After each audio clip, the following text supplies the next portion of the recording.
Hello, everyone, and welcome to the first of our 4 discussions of Sarah Broom's The Yellow House, which is our 2021 selection. All the places you could be on a Thursday night, thank you for being here with us. Welcome to new friends and welcome back to old ones. We love having you all here. I'm Megan. I'm the executive director of One Book, One New Orleans. For those of you who are new, I'll give you a quick spiel about what we do. One Book, One New Orleans, as the name suggests, selects one book every year. And we encourage everyone in New Orleans to read the same book at the same time because we are going to grow stronger as a community through a shared reading experience. But in doing that, we recognize that our functional illiteracy rate among our adults here in the city is 27%. So we have to do a little extra outreach to make sure that when we say we're One Book, One New Orleans, we're trying to include as many of our people as possible. So we develop a curriculum around the book, and we give the curriculum and the book free of charge to adult education programs that teach from 2nd grade level reading and up, to high-set programs, which for those of you out of state is Louisiana's GED, to both adult and prison education programs, also just to individual prisoners who may want to read the book. We also make sure that people who can read but can't afford books for themselves have copies by providing copies to the New Orleans Public Library. And last but not least, we get our books into the ears of the listeners at WRBH Reading Radio for the blind and print handicapped. And after all of that, getting the book out, we have a series of 10 to 12 family-friendly events per year to bring all these readers from all walks of life together. And you guys are here for one of those free family-friendly events tonight. The first of the 4 Yellow House discussions, a discussion in 4 movements to correspond with the 4 movements of the book. Without further ado, I am going to turn this night's discussion over to India Mack. India is a powerhouse. She's the co-founder of No Dream Deferred, a community anchored theater production company that prioritizes cultural relevance for New Orleans audiences. She's responsible for all of NDD's cultural and educational programming. Her art combines culture, education, entrepreneurship, and activism. She's worked as an artist, arts administrator, stage manager, and educator for 15 years. She has an MFA in arts administration and a BA in theater arts and speech communication. India lives here in New Orleans with her daughter and son. Welcome, India, and thank you for leading this discussion this evening. Thank you for having me. I love One Book, One New Orleans. I've been involved every year that I've been in New Orleans. When I went to grad school, I wasn't as involved, but as soon as I came back, I hopped on the Time Dent reader because Time Dent is very important to me. I graduated from Dillon University, so of course that connection is always there. But I want to get started with everyone by first setting some group norms or some discussion norms that we're going to just respect throughout the discussion to make sure that everyone is heard and to make sure that everyone gets the most out of the discussion. So I'm going to share my screen, and if you would like to add to the discussion norms, you can just unmute yourself, or if you are a person who prefers to use the chat, you can do that as well. So I'm going to start off with one norm, and I often have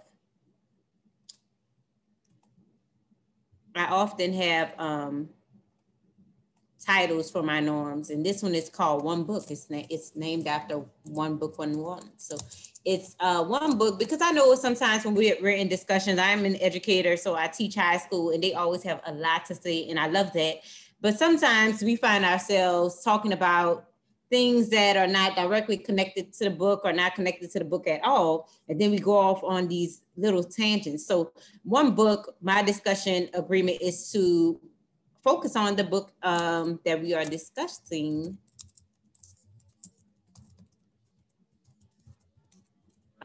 throughout our comments and story sharing and things like that. So I just want to make sure that we focus on the one book. Would anyone else like to add to that?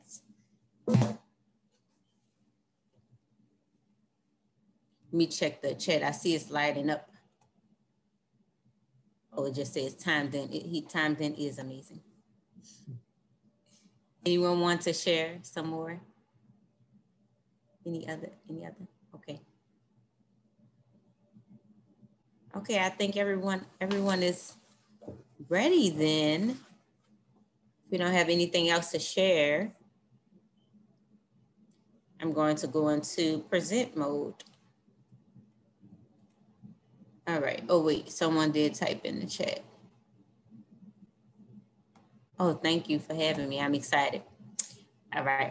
I'm excited about going through this discussion with you all. I'm going to try not to be a teacher because it's all in me to be a teacher. So these discussion questions, Sarah Broom did a lovely job creating discussion questions for us in the back of the book, and I allowed that to guide me today in hosting the discussion. And the first one, it talks about the description in the very beginning of the book. She describes the overview or the Google map, the Earth Google map of where her house, where the yellow house is located or was once located. And she uses this vivid language to describe going from the ground all the way as far up as you can no longer see the space where the yellow house used to be. She zooms in onto her brother sitting in this chair and she zooms back out. And that's where this question comes from, or stems from. Have you ever brought up a Google map image of your house from above and zoomed out? And what impact did seeing your home, your street, your state, your country shrink in comparison to the world? What did that do to your perspective of your home and where you live? And if you've never done it, you can take a moment to do it now. And I'll open it up with mine, because I had never done this before. I use Google Maps all the time for directions, but I never Googled an image of my house. It seemed like an odd thing to do because I live here, but I guess people do it for whatever reason. And as I was zooming out, it just made me feel more and more invisible to everyone, like to everyone and everything, that this, how common and familiar this home is to me, is unseen and invisible to other people. So I want to open it up and talk about your experiences, if you've done it, because like I said, I hadn't done it, but if you have, please unmute yourself and share with us or type into the chat. I'd like to share. Good evening, everyone. My name's Karen Riley Simmons. I grew up in New Orleans, and the first time that I did Google Earth was for my residence where I grew up there in Pontchartrain Park in the Gentilly area of New Orleans, was after Katrina, was probably in the first week after Katrina, because I wanted to get an idea of the flood damage. And what I saw, you're right, you find yourself taking a bird's eye view of the place that was everything to you. And what I saw was from a previous day. It was from just after the storm, September 1st or 2nd. And I didn't see any flooding. So I thought, okay, we're okay. We'll be all right. We'll be able to get home in a couple of weeks. But people were telling me, no, I came out via boat near your house and the water was above the trees. So it was a very surreal kind of an experience that I had with that, for many reasons, as you can imagine. I had my mom who was in her 80s, and I had my daughter who was 16, and we had evacuated. And I was trying to see if we would get back. So that was my experience. It's been almost 15 years, more than 15 years now, and we're still not back, so. Thank you for sharing, and also thank you, Megan, for sharing that you are a founding member of One Book, One New Orleans.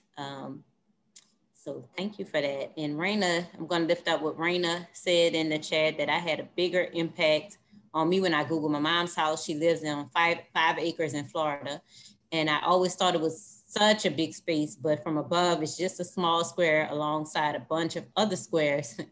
Put the view of the place I lived in as a child into perspective. Yes. Thank you.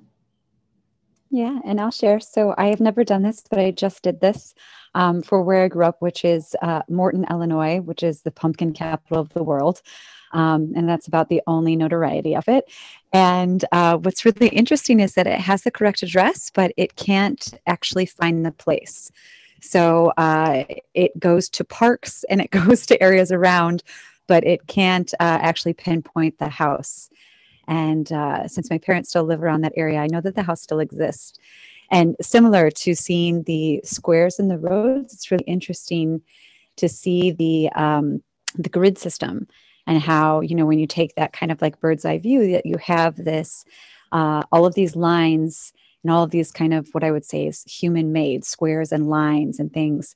And then they're surrounded by nature, which is no lines and circles and all of this. So it was an interesting comparison. Yeah. I want to share also. Latoya. Yeah, I think the same thing. I looked at my parents' house, and this was a few years ago. I grew up in Mississippi, so when I pulled it up, you know, I could look at that image and tell exactly when it was taken based on like the look of the house at the time.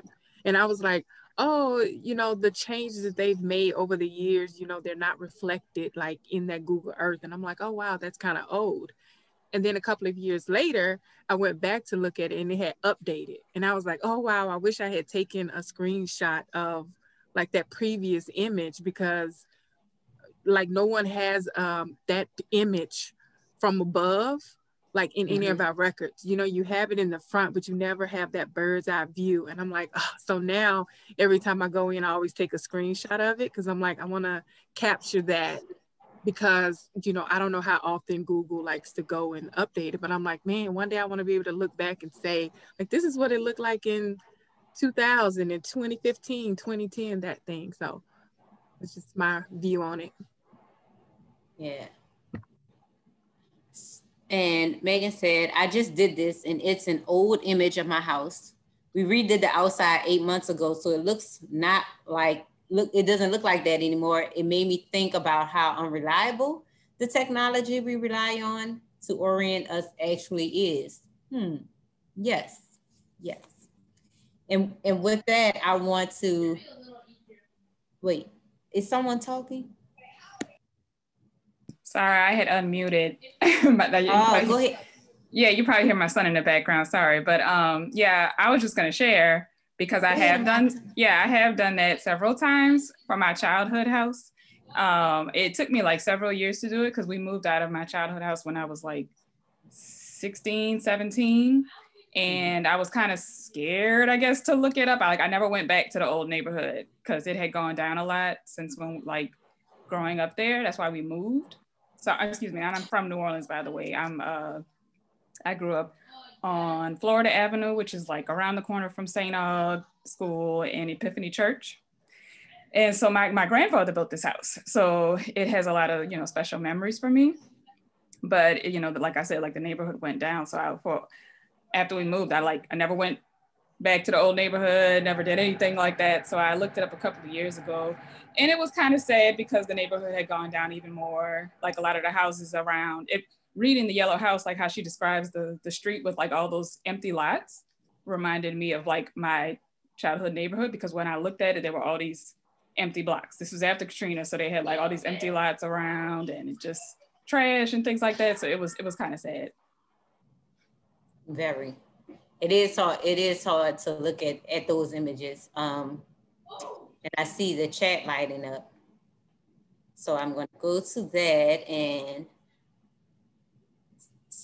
K. Riley Simmons says subsequent images from NOACC during that time show Pontchartrain Park submerged by the floodwaters. Quite a difference. I have not done it recently. Yeah, because Pontchartrain Park is, yeah, there's a lot of people back there. And then Felicia said, or Felicia, depending on how you pronounce it, said, viewed an image of my childhood home in the Decatur, Georgia, and this stirred up past emotions and memories, which is a good segue into this next question, which I battle with this all the time when it comes to storytelling or story sharing. In the beginning, in this whole movement is about the time before Sarah was born. So in order for her to write this part, she had to depend on the memory and the storytelling of other people, which is a difficult thing to do as a writer. And for those of you who are writers, you know that it's hard to depend on people's memory, because we always hear the story that people want to tell. So she calls her brother, who is in North Carolina, her brother Simon, and she is explaining to him that she's writing this book and she needs his help remembering some things, recalling some things. And he tells her that she talks too much. He said, it's a problem when you're talking too much. And the quote, she quoted him, she said directly, she wrote down exactly what he said as he said it. And he said, to explain all the things I want to know and why, he expresses worry that my writing this all down here, I will disrupt, unravel, and tear down everything the Broom family has ever built. He tells me that he likes to live in the future and forgets about the past. So the question is on birth order. As the 12th of 12 children, Broom worked hard to reconstruct the life that came before her and to cleave it to the life she knew in the Yellow House and after, to make sense of a whole and to connect it to place. What role do you think birth order played in your desire to preserve versus Simon's need to forget? Who is the keeper of the history in your family, and who places more value on the present? And I know this is going to differ for so many people, but if you are willing to share, please go ahead and unmute yourself to answer, one or all of the questions, because it is a weighted question. But who is the keeper of the history in your family? And who places more value on the present? Well, I'll share. I was the youngest for 10 years of 3, and now I'm in the middle of 6. I am the youngest of my dad and mom's kids, so Sarah's perspective resonates with me, because I'm the one who's always I'm very nosy, asking questions and trying to find out things, and wanting to learn all the family history. I keep all the family photos. Everybody knows I'm the one with all the pictures. I didn't lose them in Katrina.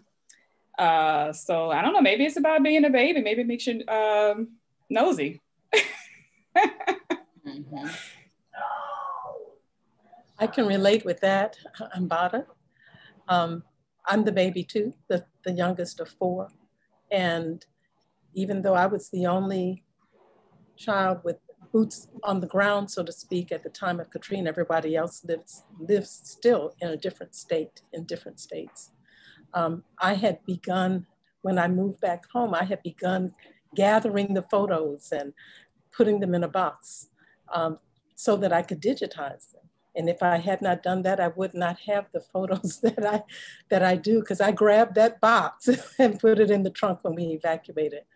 I'm the one that has done Ancestry.com. I'm the one on our sibling Zoom meetings every month, comes up with a ancestry, a genealogy tidbit. I'm the one that found the birth record or the marriage record for my grandmother, found the who died when my father was a baby, and he never knew her name. So I'm the one that found her name and all of that. Everybody knows I'm the keeper of the history. I'm the one, I'm the historian. And I think my sister, just a couple of years older than I am, I'm the youngest, is the one who places more value on the present.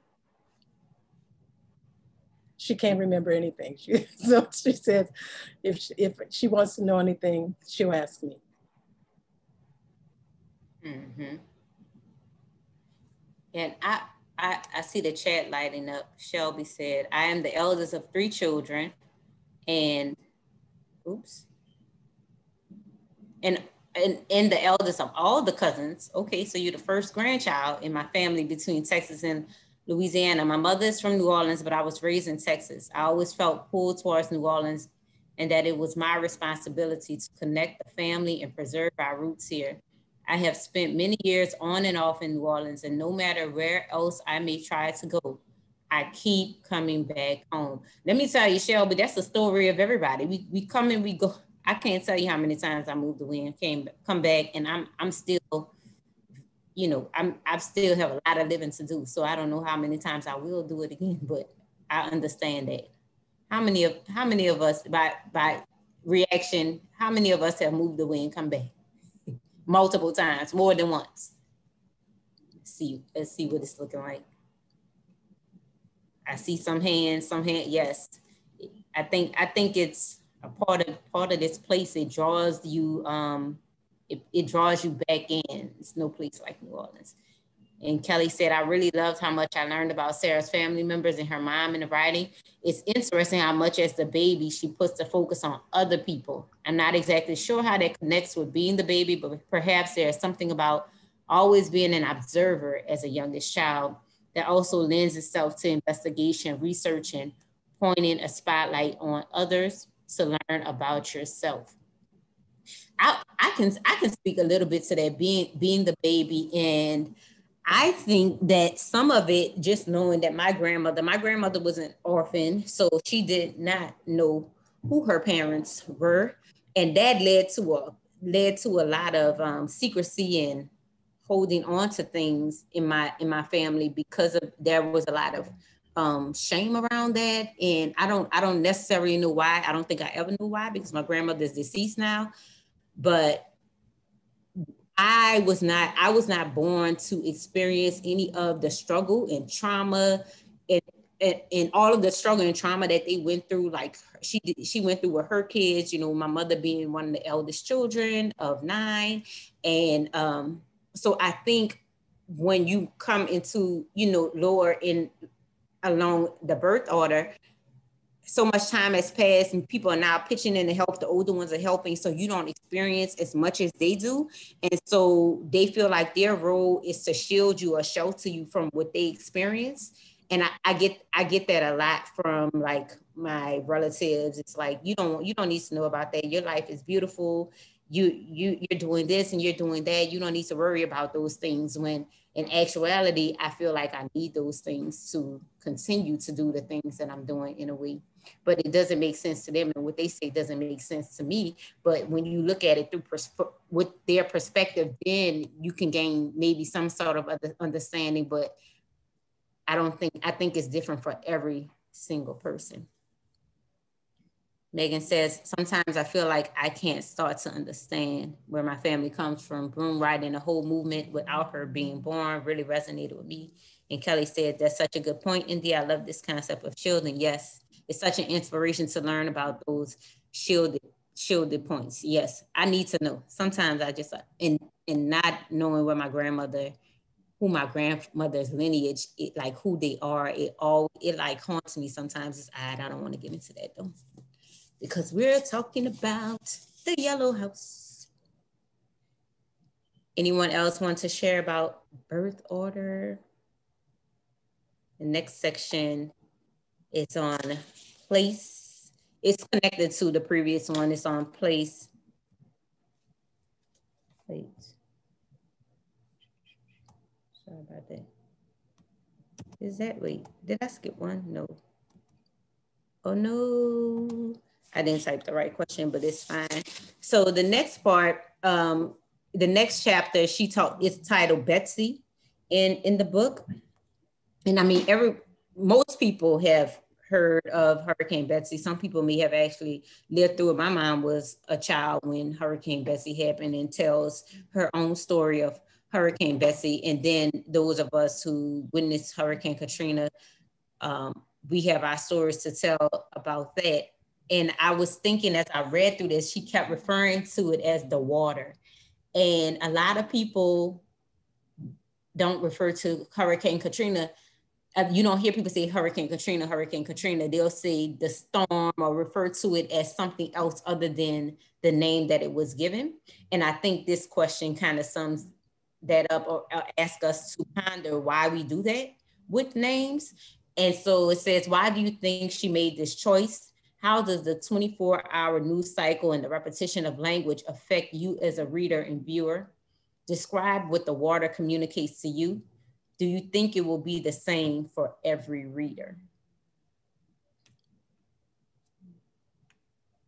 And I just talked a little bit about it. For me, I think the water is not the same for every reader. And I'm going to jump out of the screen share for a minute so I can see everybody's face, because I was tired of looking at the slides. But I know for me, I realized that when you put a name on something, it makes it more real and more harsh. Whereas when you can give it a nickname, it makes it less intimidating, more familiar, like you are controlling it, you're creating the narrative about it. Because Hurricane Katrina is something everybody knows, but the storm is something that I know, and I control the narrative of what that storm was for me. And so I think a lot about why I never say Hurricane Katrina, and how easy it is for people out of town to say it. When it first happened and we had to move to Texas, I went to Chicago, and people always say, were you down there for Hurricane Katrina? And every time I heard it, it's like, yes, and I don't want to talk about that. And I think that was it, because it's something that everyone else has an image of based on what they read, but I know what the storm is. They know what Hurricane Katrina was, but I know what the storm was. I know what the water was. I want to open up to those ideas around language and how we call things, or what we call things and why. I'll start on this one because you just made me read the book in a whole new way. I've been reading the water as Katrina this whole time, like 3 reads, and I've always read the water as Hurricane Katrina. And now I'm thinking, is the water Betsy? Do I need to go back and reread? Or is she using it for both those events to sort of conflate those two in her mind and the reader's mind? And I have no answers for these questions, but I got to go back and reread that section now, because thinking of the water as Betsy is bringing up way more possibilities than I'd originally given that phrase. So thank you. And the idea that the water, she uses the water for both. I'll say that I did notice that too. And I say she uses the water for both because it's the same water. And it's coming to reclaim what belongs to it. New Orleans belongs to the water. But that's a deeper conversation. But anyone else want to talk about what we name things and why, or why we refer to things as different names? You know, I'm thinking like, because I never say Hurricane Katrina, but I always like call it Katrina. But I just remember so many people in New Orleans who like, and I'm not gonna say this on the screen, but like there is Katrina followed by some type of curse word or something like that. You know? Yeah. So that's what I remember. That's what a lot of people still do, you know, Katrina, and you know, they like really personifying it, you know, like as this person that like ruined your life. Yes. I think one thing too, you can usually tell someone who's from New Orleans, not even Louisiana, because my evacuation is to Alexandria, Louisiana, so I'm still in Louisiana, by how they refer to it. If I'm speaking to someone, if I'm just speaking, I'm talking about the storm. Everybody from New Orleans knows I'm referring to Katrina. I'm not referring to Rita or Ivan or any of the subsequent storms. I'm not even in this generation, in this time period, era, not referring to Betsy, which I was a child during Betsy, but the storm, probably capital S. My one thing, when I'm writing about Hurricane Katrina, I refuse to capitalize it. It's just, and I do copy editing, and I'm always have to force myself, if I'm referring to it, if I'm editing, to capitalize it. But if I'm doing it myself, I refuse to. I just cannot give, I wish I could use an expletive to talk about her, about Katrina, but I don't. Okay. And Megan said, do you all think the water connects to the fact that so many of the family members Broom mentions don't go by their given names? Or, and then Jesse says, I'm thinking about these flood events that get their own names: Mother's Day flood, August 8th flood. Tamika says, naming language is man's attempt to control and manipulate his environment. Yeah, and I always think of naming things as giving power to them. And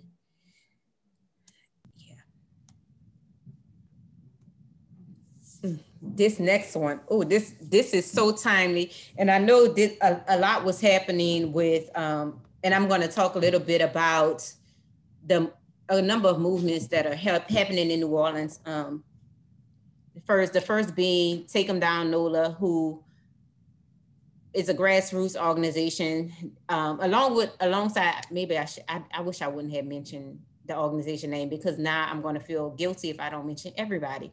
But there are a number of organizations and grassroots organizations in New Orleans who are leading movements to remove monuments that are connected to white supremacists or white supremacist ideas, change street names, public places, the names of public places. So street names, parks, and public areas, to rename them and take away the power from the names of white supremacists who have been written across, schools, streets, neighborhoods for centuries.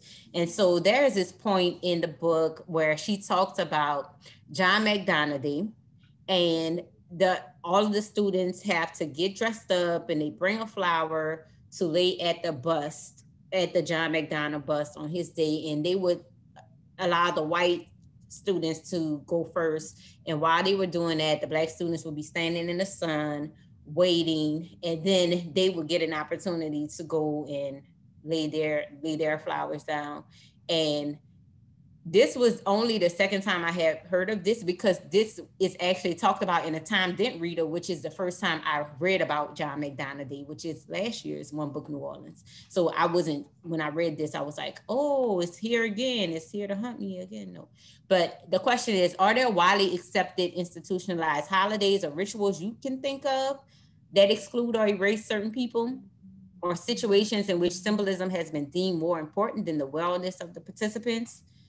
Thinking about the role of symbolism in ritual and cultural binding, whose culture is McDonaghy intended to bind, and at what cost?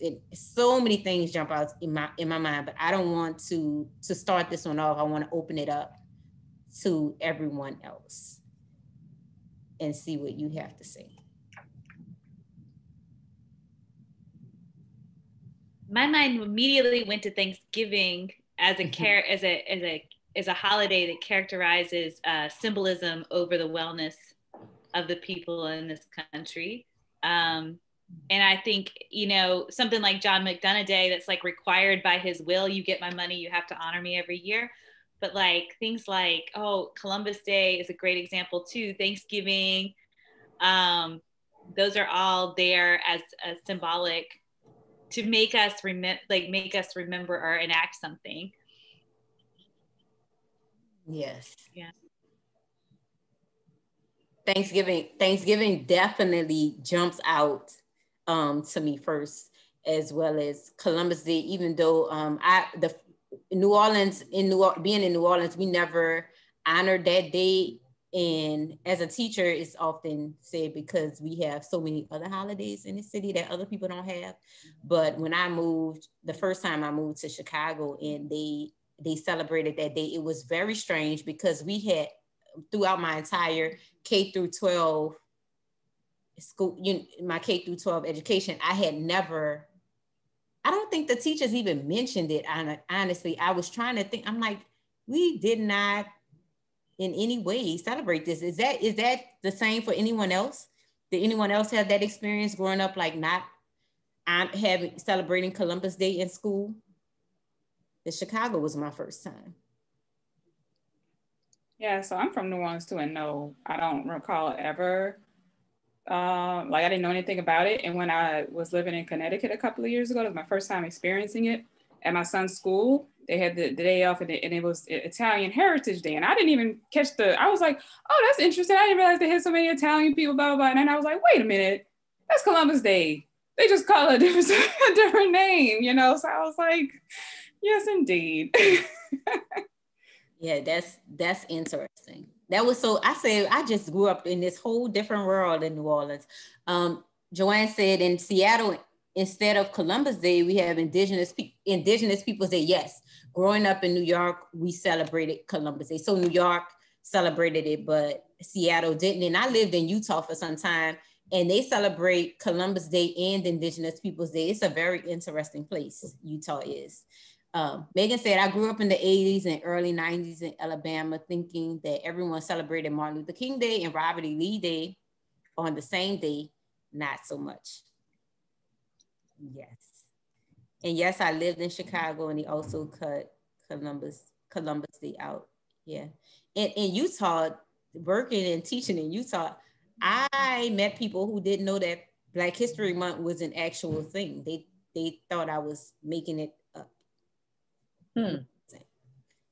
But Utah is a whole book on its own. But any other holidays jump out in your mind that is more of an honor to?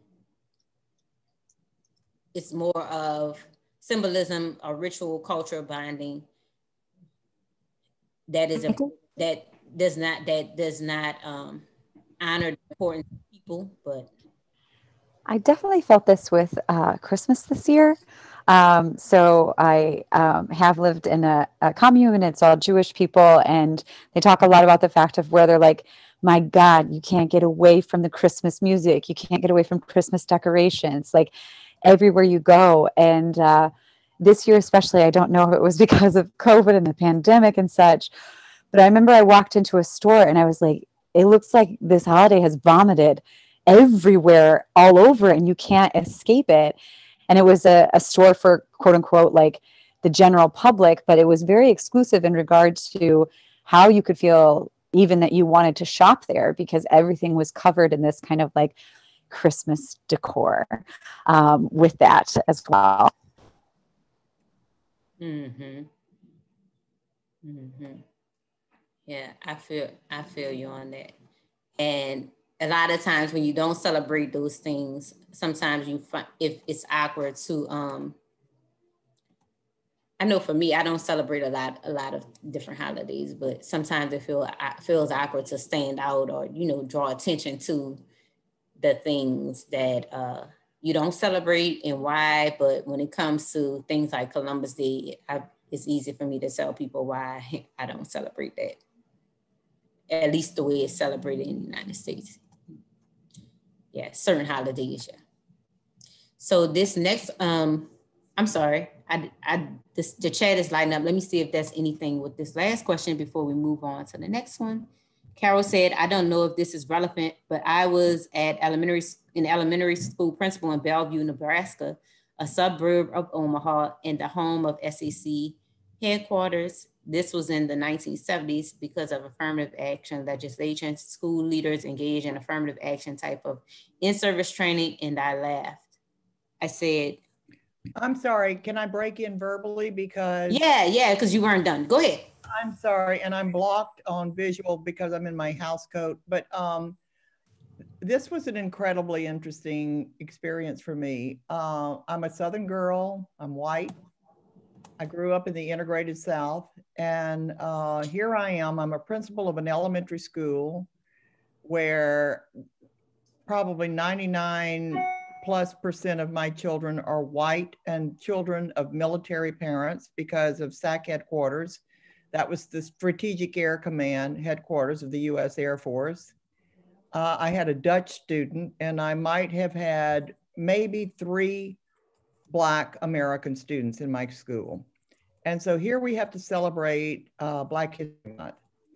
And it just happened that one of the parents of one of my military kids was a colonel, and he got us a world map that we put on our library wall, and we got all of our children to go home and ask their kids where they came from and come back to school, and then they would put a pin in the map on the wall to indicate where they came from. And so it showed, I mean, it was incredible. It was the all over the world map. Of course, we had a minority of children in this particular community who were from Africa, but they were there and they were on the wall and they were shown. And my first reaction when I went to an affirmative action training with my colleagues, I said, who are we talking integrating? The Danes and the Swedes? Because Nebraska, the minorities were the Danes and the Swedes. There were no Black Americans. I mean, Omaha had a few, but I'm saying that I don't know whether it's really relevant to anything that you're talking about. I apologize for that, and I logged in late. But to take Black History Month and what it means to all of us today, and particularly those of us in the South, I believe, and thank goodness it's gone across the country, and to try to make that have some meaning in the 1970s in a completely white community. It was a lesson for me. It was just a lesson that we can reach out to everybody to tap that identity, and identity is so important. And this lady sure did it in her book. Thank you for sharing all of that with us. Something just jumped out at me, and I just wanted to take the moment to just say that I'm a person who's like really moving away from using the word, well, not moving away, but I don't really use the word minority, but like to call people exactly what they are. So if we're talking about Black people, refer to Black people, because what minority does is just further marginalize people in their identity and creates like this monolith of what a minority is. So thank you again for sharing. But as we go throughout, minority is sometimes seen as an offensive term, just to be mindful of the people who are here and who we're talking about, and giving name to exactly who they are, who they identify as.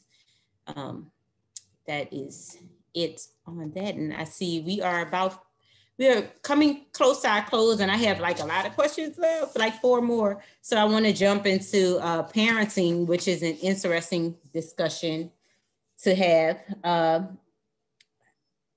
The author writes about children being in their place as an adult, in adult conversations. There's this on page 37, she says, in those days, children did not speak openly to their parents. Get out from grown folks' business, you were told. Whatever we found out on our own. And thumbs up if you've ever been told to stay out of grown folks' business. I heard somebody tell a child that a few days ago. Get out of grown folks' business, even though they were clearly talking in the midst of a bunch of children. So my question is, who were your youthful teachers? And teachers is in quotes, right? Tell one story about a friend, sister, brother who schooled you on something parents didn't talk to their kids about when you were young. How solid was the advice? And parents pride themselves on being open with their kids these days, but has something been lost? And I will say that I received a phone call a few years ago. My daughter was in 1st grade about surrogacy, because she came home and asked me about a surrogate, what it means to have a surrogate. And I explained it to her, and she decided to go back to school and tell all the other children about surrogacy. And I guess that caused like a little uproar in the class. I'm not sure, but what are some of your stories, and do you feel we're losing something by sharing and being open in this generation or this period of our lives?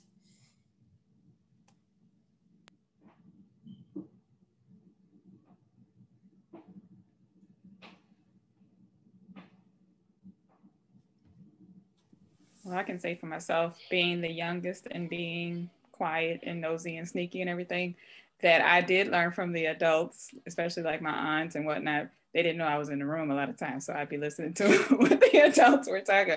I learned early, like, okay, if I just stay quiet, I can hear everything. Mm-hmm. And I'll speak for myself and say, I was that child that told the other children where babies really come from. I was that child who told the other children that Santa Claus was not real and that their parents bought the presents. Yep, I was that child. So I would say that children can be are constant teachers, especially to other children. So I would say my youthful teachers have always been my peers. I learned, and I think we still do, learn from our peers more than anyone else. Mm-hmm. Anyone else like to add on to that? Good. All right. I will do it. My older sister was my teacher. She was only 14 months older than me. So that's not a lot of difference in age, but my dad died when I was 3, and my mom kind of ceded to her in a lot of ways the role of being the mother. And so Marcy was the one that explained the world to us. I had a sister that was 4 years younger than me. And so that was Marcy's job. If we didn't know what a word meant, she told us what it meant. And to answer the question directly, how good was the advice? It was not real good. But it didn't matter. And it's really interesting to think about what you gain through that. And it's the horizontal relationship between the siblings and how tight that makes you, that not everything has to come down this way. And that's continued through our lives. So I appreciate that. It doesn't matter that the advice was terrible. Yeah. And that does something to you too, when you find out that the person that you had all of this trust in gave you bad advice or told you something that wasn't true. And this is one example, and this is like very minor to other people, but for me, it like blew my mind. When I was growing up, my mom would always say, and maybe your parents too, I think this is something everyone can relate to. When you wash your hair, you can't go outside until it's completely dried, or you have to cover it up, or you will have pneumonia when you come home and you'll die. Like, that's basically what my mom said. So when I moved to Utah, and we're in these below 0 temperatures, and people are walking around with wet hair because they wash their hair every morning, and they're like going to and fro. And then they come back to work the next day and they're not sick, they're not sneezing, they're not coughing, and they're surely not dying. I just felt so betrayed, because all this time I've been missing out on things because my hair was wet when I could have gone wherever I needed to go, because nothing was going to happen to me. But it's like little things like that when I got older and realized it wasn't true, I'm just like, really, Mom? That's what you chose to lie about? No. But yeah. I know. And it's so interesting because you're bringing up, I was thinking about how we learn the teachers are the experiences. And in the book, when the girl gets hit by the car, right, crossing a street, and it's the fact of, they were told you can move, you can do these things. And then when Sarah sees, like, this is what can happen to you, all of a sudden there's a shift and a change in life. And it's, we can have things that are these experiences that are things that are hair all the way to someone's body being injured. And it's so interesting that our parents or whoever our quote unquote teachers are, they may tell us things that are, oh, this is safe, this is fine, here's how you behave. And then all of a sudden, these experiences of family members, of strangers, of wherever it may be, they become then the true teachers of what happens in the world. Mm-hmm. Yes, and we appreciate them for that. I know I do, for the truth in it. Definitely. This is a complete side note, but not really. You just mentioned that moment she got hit by the bus or the car. I drove by Wilson and Chef. I drove by that corner like a week ago, and there's a red light now. And all I could think was like, oh my God, why wasn't this red light here 30 years ago, 40 years ago, whenever it was that Karen got hit? And so there's this really interesting way that the book is making me see New Orleans before I was born, because I know there wasn't a red light there, because otherwise she would have been able to cross safely, you know? So yeah. Mm-hmm. And the lack of things that have been put in place in this city to prohibit young children from getting hit by cars, because even in my teaching career, three students in my teaching career have been hit by cars, one fatally, and two that have left them with some type of injury that's going to be lifelong. So, and it happens, and like you drive past these streets and you know where it happened, and there's still no sign of anything to help prevent it in the future. So that part really did stick out to me as well. The book did such a good job narrating that episode. I was holding my breath. Yes, Jesse, I was, because it's very familiar to me. I watched a young boy get hit on the corner of Broad and La Harpe when I was 7 years old, get hit by a car. And when I read that, I actually stopped reading it for maybe a day or two, because I didn't want to remember that. But I was forced to. All right. On Family First. Who accomplished these? So, Family First. I know what this question stems from. Ivory, Sarah's mother, was able to purchase a home with the insurance from her deceased husband's insurance policy. And they talk a lot about family first in the book. And so who accomplished some of these things in your family?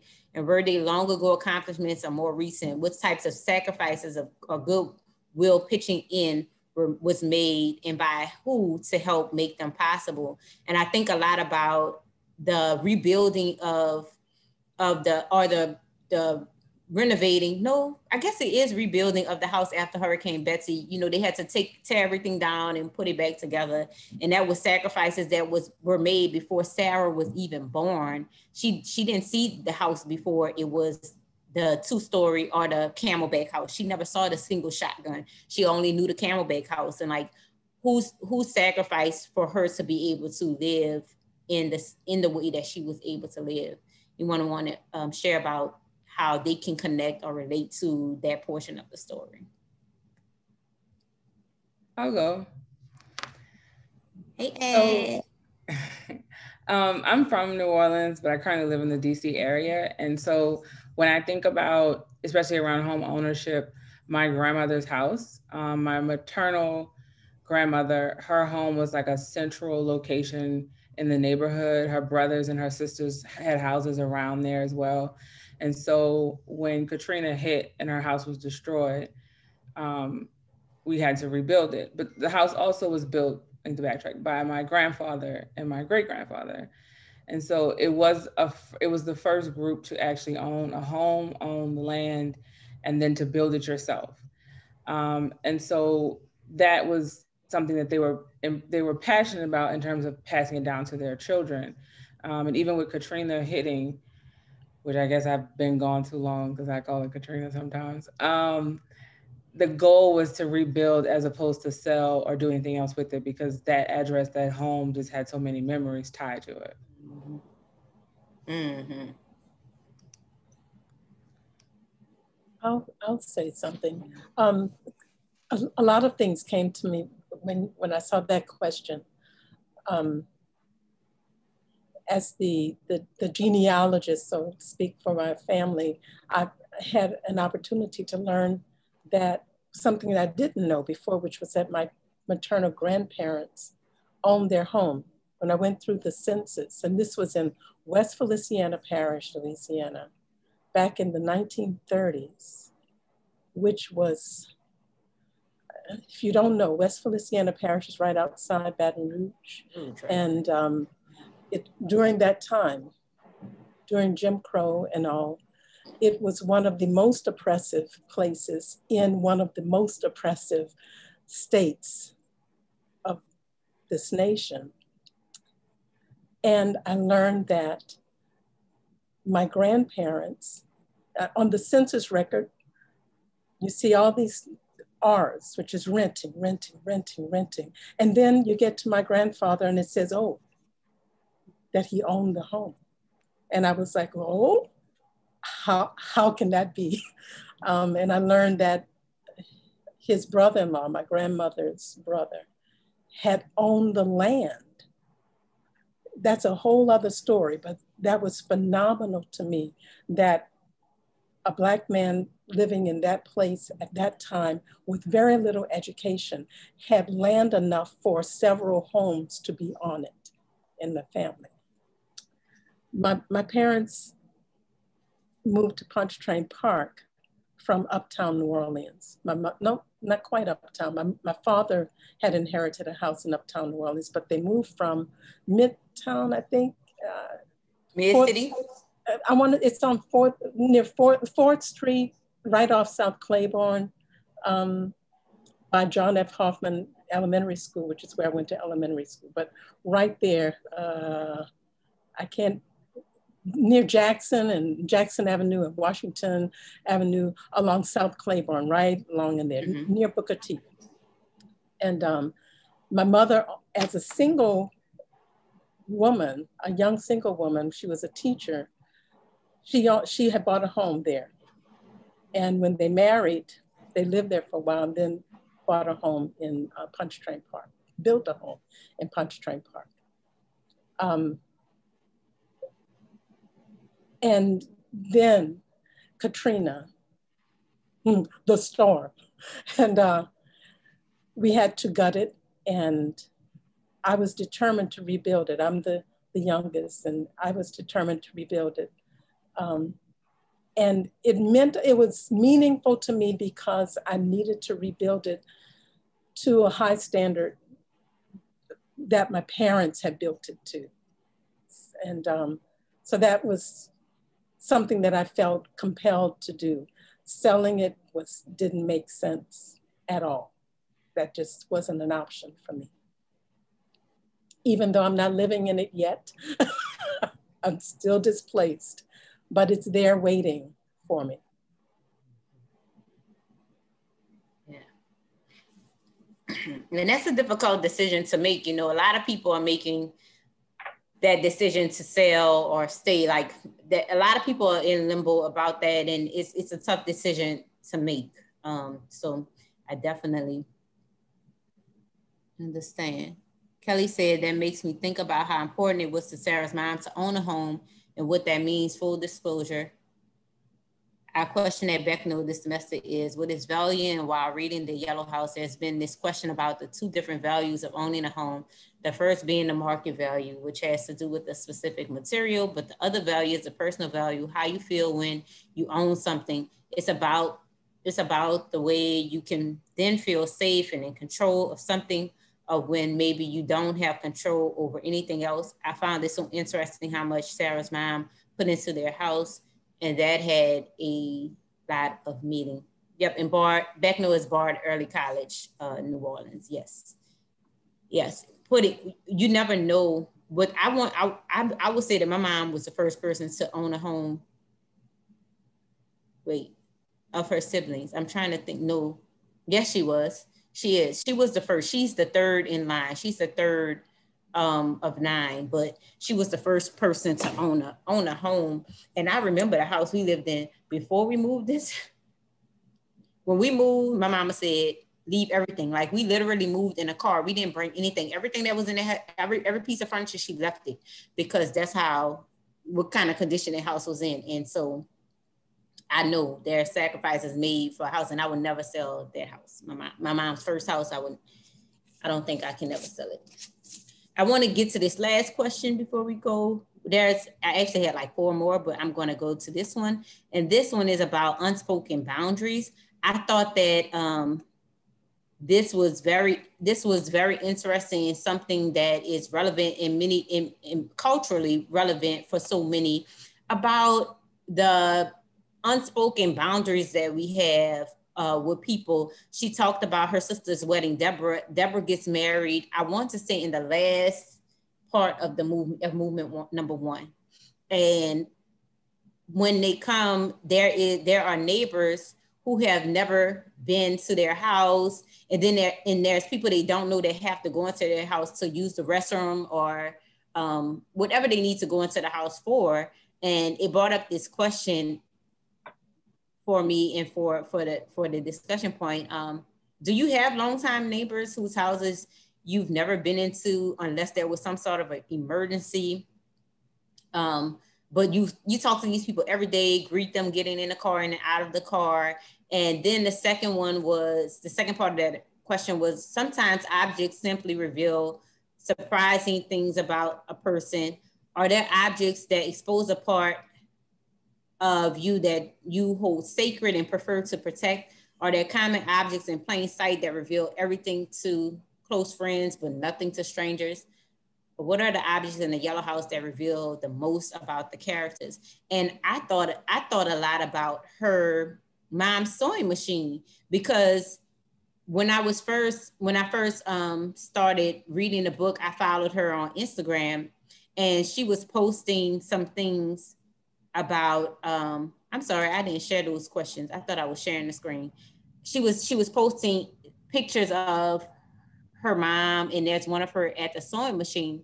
And I always thought of people with a sewing machine, like somebody whose parent could sew or grandparent could sew. I always envied them because I love the homemade dress. My prom dress was made at someone's house. Almost every gown I have has been made at someone's house. So I look at that as a status, as a high status, like you can make your own fashions. You can kind of make whatever you want. That's amazing to me. But in this book, it changed my whole perspective because they were embarrassed to wear these homemade clothes. And it's like, these objects tell a story to the stranger, but you don't know what story is telling to the stranger because you look at it as a symbol of embarrassment or shame. But I'm looking at it as wealth, because like you can literally walk out of your house looking like whatever you want to look like if you have the right fabric, So what are some of those things for you all? Oops, let me see. There's some stuff going on in the chat.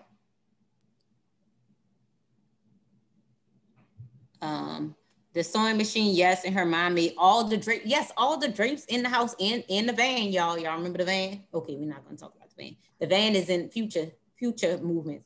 In my mom's house sewing area right now, okay, Jesse. My grandmother made clothes for my preemie baby sister out of a pattern for doll clothes because she was so tiny. Yes.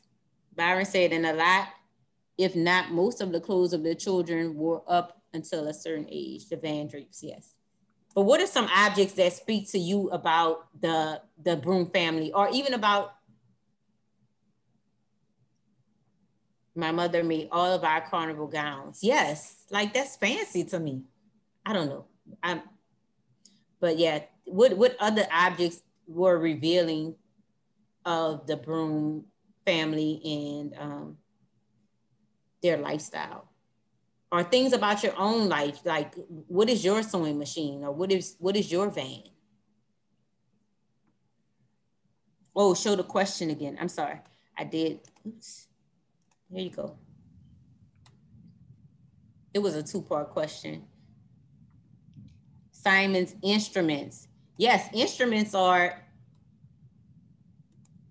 expensive, but I know like in my family, they're often handed down too, so. The back steps that Simon didn't finish. Mm-hmm.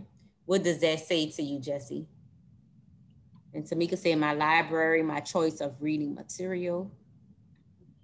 The steps.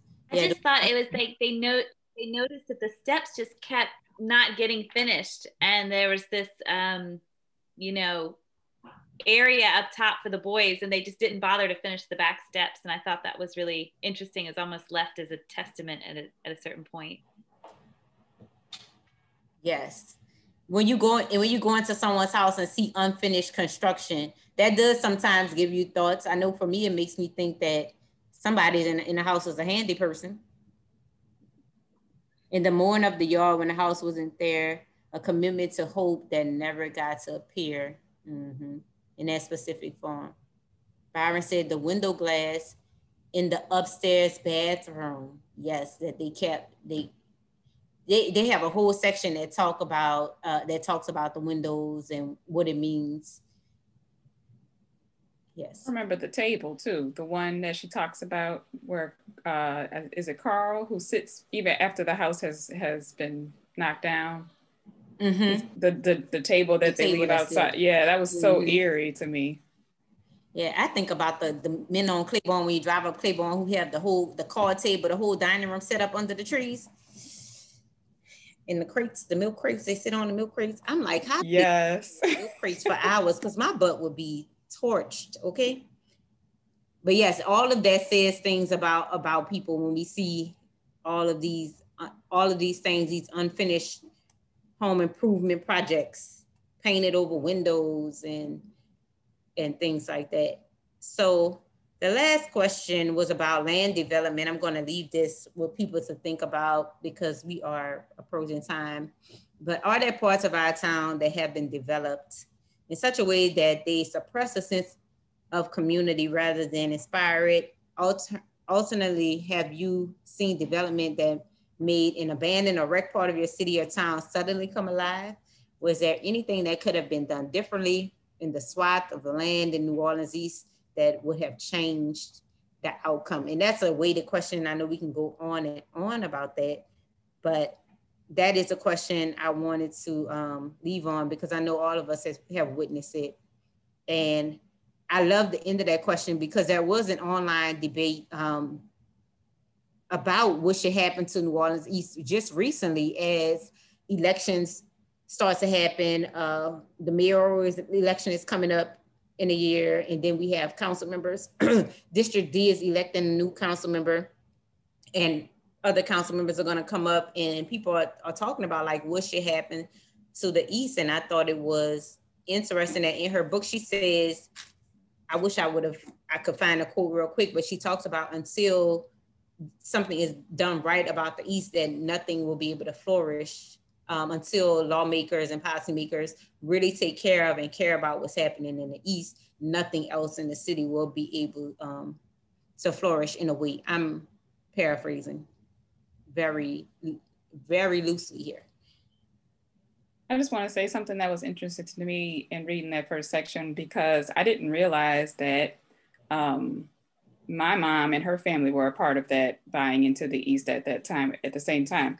Because my mom, it was the oldest of 7, and she was the one who moved our family, because she grew up in the Desire Projects. So it was 9 of them in the Desire Projects. And she was, as the oldest, the first to get a job, bought a house out in New Orleans East. And so it would have been around that same time that Sarah Broom's family, which is very interesting to me. I didn't know that. And grew up on America Street in the Goose, which she mentions in the book. And so really just around the corner, probably from the Yellow House that I'm realizing now. So it's just interesting to learn that history and to realize oh, my mom as a young woman was a part of that, upward mobility, at least that what they thought would be, so it just, I don't want to say I don't know what to say about the East, but the hope that people had for that area is interesting. So I remember when my aunt first moved to the East, we thought that moving to the East meant you were rich. I know we did. We went to their house, and the house had these big rooms and this big yard. We were like, oh, this is where the rich people live. Okay. So in conclusion, I would like to say thank you for joining and to remind you that the Movement 2 discussion will be on Thursday, April 15th. April 15th. And I'm going to turn it over to Megan before I close it out with some music. For any final thoughts from anyone, if anyone want to share any final thoughts, I do have a song to play after, but thank you, Latoya. I appreciate that. Any final thoughts before Megan closes us out with some final words? Thank you, Jesse. Thank you all for being here and allowing me to facilitate this discussion today. Hey, India. Yes. I am going to jump in and close us out on behalf of One Book, One New Orleans. Okay. Yeah. And first of all, girl, I just want to thank you for such an engaging and personal discussion, because, you know, this could have gone a lot of different ways, yet the fact that you really encouraged us to bring our own experiences to this reading, I think leaves all of us with so much more value in understanding ourselves, understanding other people at a deeper level, and of course relating to this book and as it relates to our city, our community, at a deeper level as well. So thank you for just bringing that authenticity and just such an engaging and amazing interpretation of the book. I'd also like to thank everybody who participated, and thank you specifically for your openness and your willingness to share. And this to me is exactly how One Book, One New Orleans, how we fulfill our mission, how we create a strong community centered on dialogue and sharing from the heart. So thank you all so much. I look forward to the next one on April 15th, which Latoya and I will be facilitating. And if you haven't already, please do get on our One Book, One New Orleans social media. You can follow us on Instagram on One Book, One NOLA, on Twitter, One Book, One NOLA Official, and on Facebook, One Book, One New Orleans. And then of course, you can also always go to the website, onebookonenola.org. And thank you all for contributing to the manifestation of One Book and One New Orleans. Thank you. All right, and to take us out, I mean, it wouldn't be a book about New Orleans if we didn't go out this way. So here we go.